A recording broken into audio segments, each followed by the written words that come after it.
dreamed. I dreamed a dream in days gone by, when hope was high and life worth living. I dream he'd come to me. Hey guys, welcome to another Actors Vlog with me. Nerd.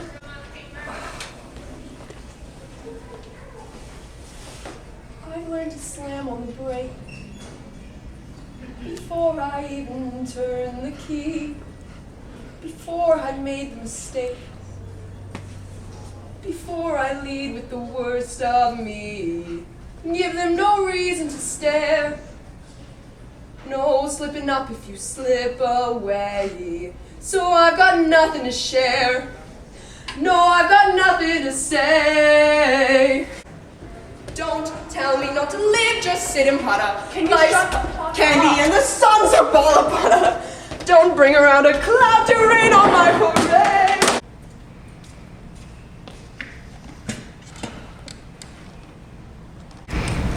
I know Nara from a theater camp I did last summer. I used to do theater, and I volunteered for her camp that she was going on her Broadway show for West Side.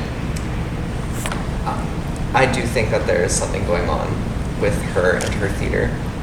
It's consuming. Theater is more than just the art, I thought at the time, until I finally got out. And I'm concerned for her, frankly. Just like the age is weird.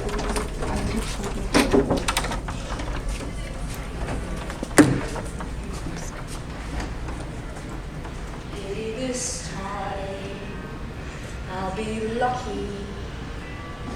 Maybe this time you'll stay. Maybe this time, for the first time, love will carry away. He will hold me fast. I'll be home at last. Not a loser anymore, like the last time and the time before.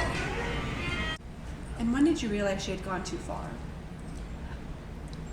I think I first noticed one night at the camp. I was walking out I was doing supervisor duty, making sure all the kids were in the cabins, no one was out anywhere. And I found Nara outside her cabin, swinging off the street light, just singing Defying Gravity, and I looked at her, and she looked at me. All I saw was the glimmer of the white of her eye as she ran at me at full speed on all fours. She wasn't even a human in that moment. She was some theater beast, and it terrified me and my soul, my core, and I ran as far as I could.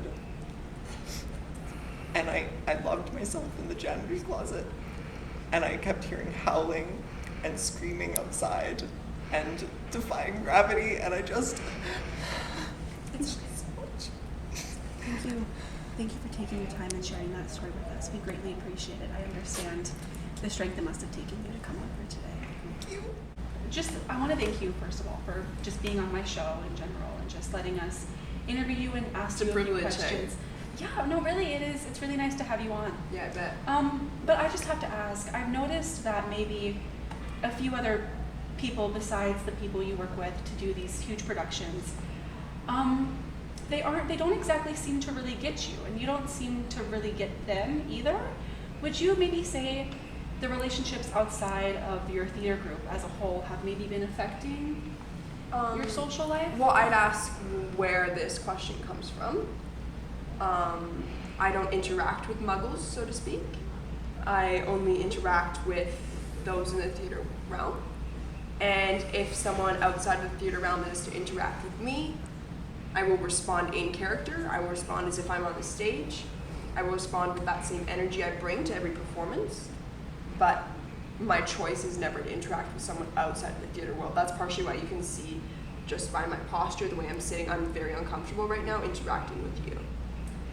Okay, so say if you're met with criticism from outsiders, maybe some other classmates of yours or teachers or just anyone in your life, would you say that you almost like respond with a certain character in your mind? And is that like a way? Well, sorry, your voice is sometimes really irritating. I just want to start by saying criticism is jealousy, and I recognize that. I know that. And yeah, I'm in character. I'm in character. I'm a method actor. I'm a method singer. I am essentially just sort of this prototype of the method acting technique, in a sense. So yes, I respond in character, but the thing is, it's not like, oh, I'm in character, I'm not in character, are you in character, are you a method actor? It's like, I'm the character is me. That's a cohesive blend. That's not, something, if you want to separate that, that'd be like separating the sauce from spaghetti. Like, you can't do that. Okay, so I just have to say, just for a quick clarification on everything, if you say these people are jealous of you, right? Yes. So would you say that maybe your defense mechanism for when these people approach you and may get physical or aggressive with you, would you say you have this like power to just outshine them, and that's what you would say like your coping mechanism is with this? Well, I don't need to cope, right? I don't need to cope. Is a star coping, or are they just hanging in the sky being brighter than everyone else, right? I think that's kind of what you're missing there. During this interview, Nara has been showcasing extreme signs of schizophrenia, psychosis, and maybe multiple personality disorder.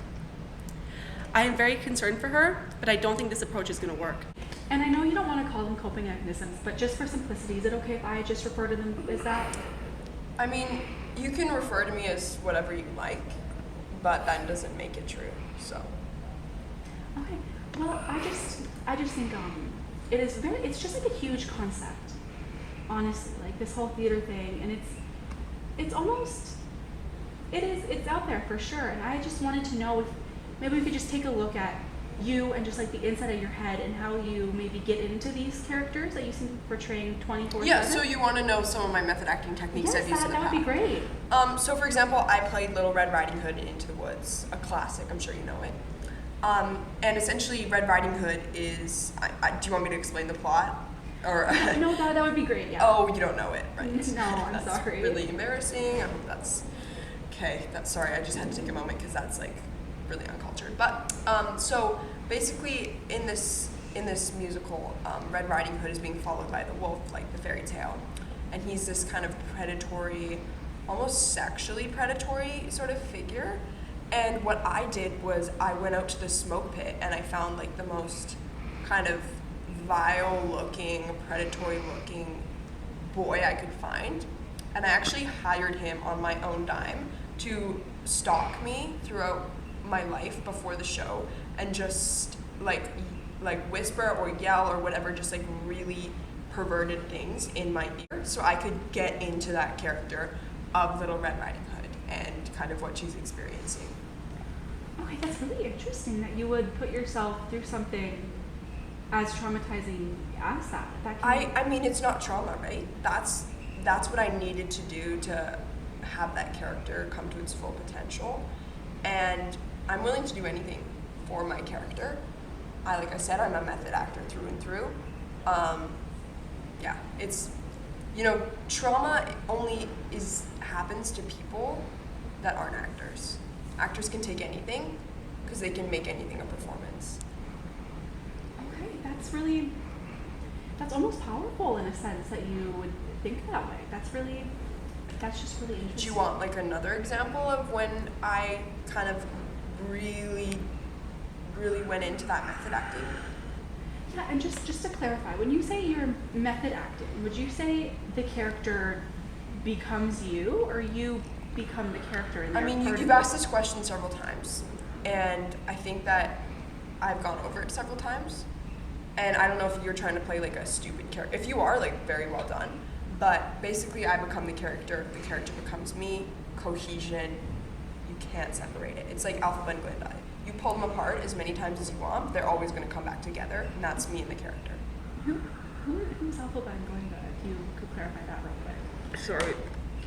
Sorry, I just threw up in my mouth. Let's continue before we, I throw up on you, so. Anyways, another example of method acting I did. Is that what you wanted? Yeah, that would be great. Yeah, so I played Maria from West Side Story. You know that musical, I'm hoping? I think I've heard of it, maybe a while ago. You don't know it, though. No, I know maybe some of the Sorry. actors in it, but I don't know the thing as a whole. Oh my gosh. Okay. Sorry, that's just a lot for me to take in. That fact you don't know it is really disgusting. So I played Maria, who is a Puerto Rican immigrant who moves to New York City.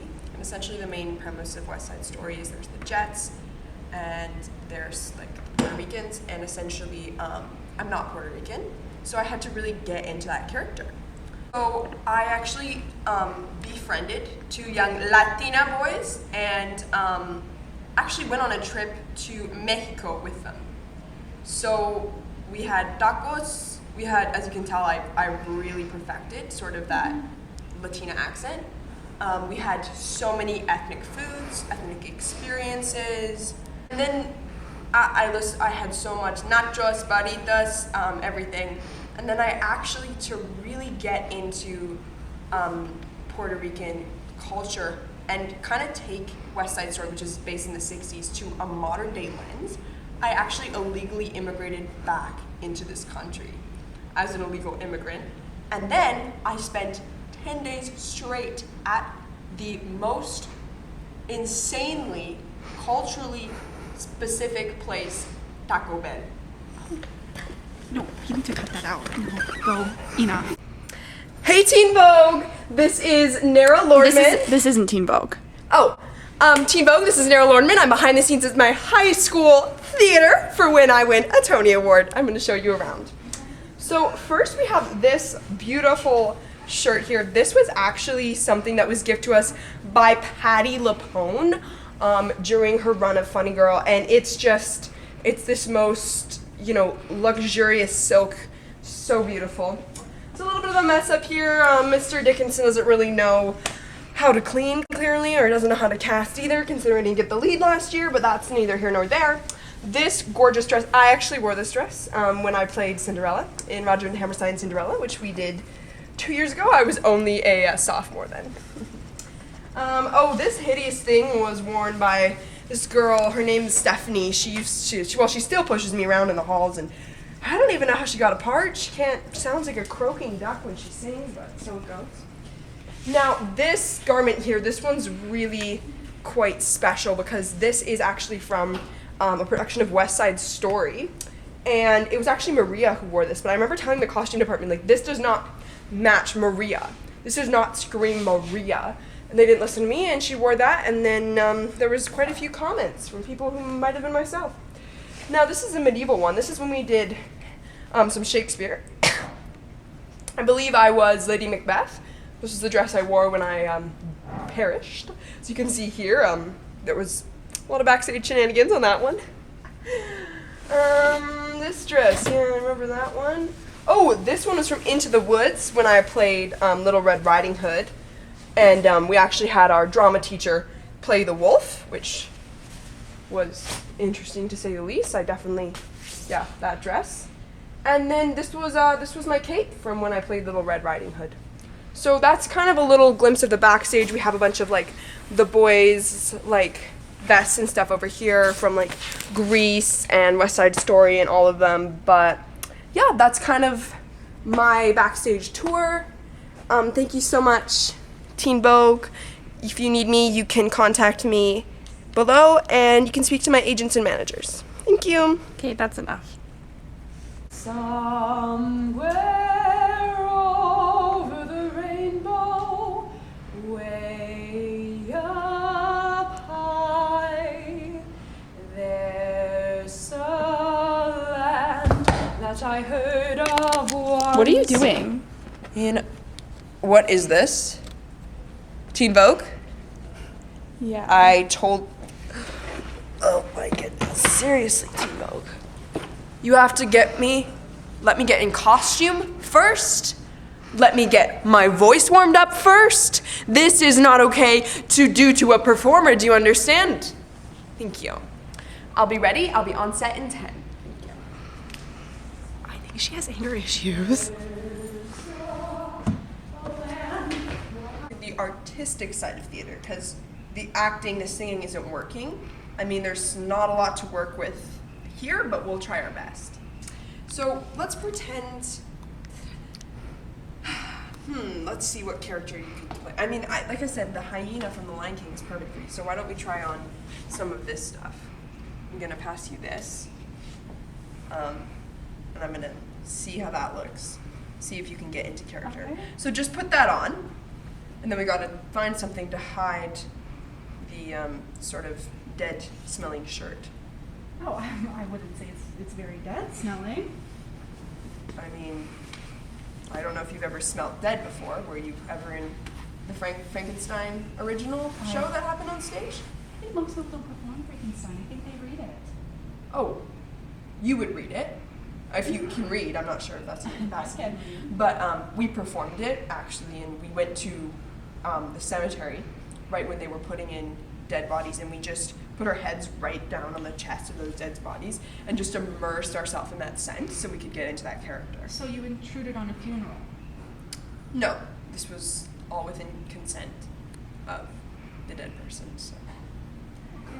Then I'm going to get you to try this on for the hyena. I mean, this is a very sort of done up look for a hyena. We're going for sort of a, you know, not a full animal, but like a human as an animal. So now that you're in character, or semi-character, best we could do, as a hyena, I want you to get on all fours and howl. What? And see if you can get into character that way. I don't So if you just kneel and howl. So I'm gonna get you to get on all fours and howl. I'll be Shere Khan. Who is that? Sorry, I think I'm gonna stroke out due to your absolute incompetence. Kneel. Why All would fours I- and howl. Is that Do you want to? necessary? Do you want to be a method actor? Oh, I fucking hate that job. Okay, and I will be Shere Khan. So that's what friends are for. Oh my goodness. I think whatever dead man who stole that shirt off could have done a better job than that. Yeah, let's take that off. Like I said, you can give the muggle a wand, and they can usually hold it, but you manage to snap yours in half and burn it within 0.2 seconds, so. This was the beginning and the end of your theater career. Well, that is very encouraging. I just feel like when we did fucking it last hate my week, I was job. so. Are we good? Get that fucking camera out of my face. I'm so fucking sick of you booking me with these fucking freaks. I have a job, okay? I have my own show, and these are the type of fucking people I'm interviewing? Are you fucking insane? God, I can't do this anymore. We can't put that on fucking TV. Why am I on the ground on all fours for this fucking method acting? You think I actually care about theater kids? Because I don't. God, this is disgusting. God, all theater kids smell like BO. Have they ever told you that? Because I would know. It fucking stinks in here. I said get that out of my face! Not interested in talking to you unless it's about musicals or theater. Don't have anything to say to a psychologist. Well, how about let's talk about maybe method acting or perhaps your favorite musical for a change of pace? I guess I'm listening. One can really listen to your aggravating voice. Well, my favorite musical, was that the question? What was the question again? Sorry, it sounded like Sure, we'll go with your favorite musical. Wicked, the classic. What is Wicked? I'm sorry, I didn't hear it. Your voice is, again, just so aggravating. It's like there's no tone or quality to it. The plot of the musical. Wicked? Yes. You don't know the plot. I've never heard of it. You've before. never. Okay. Sorry, I just felt this deep sense of nausea overtake me. I'm gonna need a second. I'll be Alpha. You're Glinda. Who are those people? You're Glinda. Who is that? Yes. If you don't know that, then I suggest perhaps you take your little psychology bit and you walk far away from this entire earth. Okay, beginning of Defying Gravity. Let's begin. Okay, I don't know. Is that a song? Beginning of Defying Gravity. Let's begin. Glinda's line is first. I don't know what that is. Glinda's line is first. Unlimited. Together we're unlimited. Together. That doesn't ring any bells. Together we're unlimited. No, that's not the first line. I'm just prompting you so you'll remember the song. It's Alpha. Why couldn't you have stayed calm for once instead of flying off the handle? I hope you're happy. I hope you're happy now. I hope you're happy. How you hurt your cause forever? I hope you think you're clever. And though I can't imagine how, I hope you're happy right now.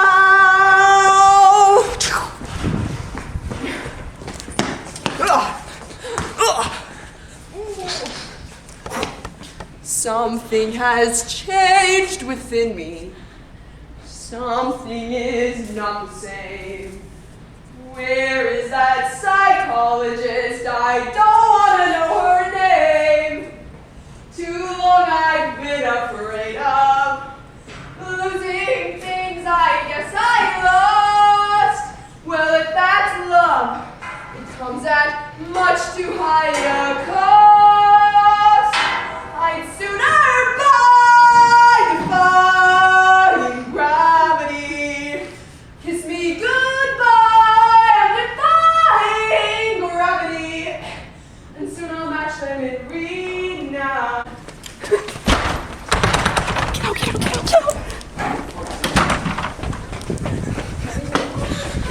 Get out. She's going to sing this.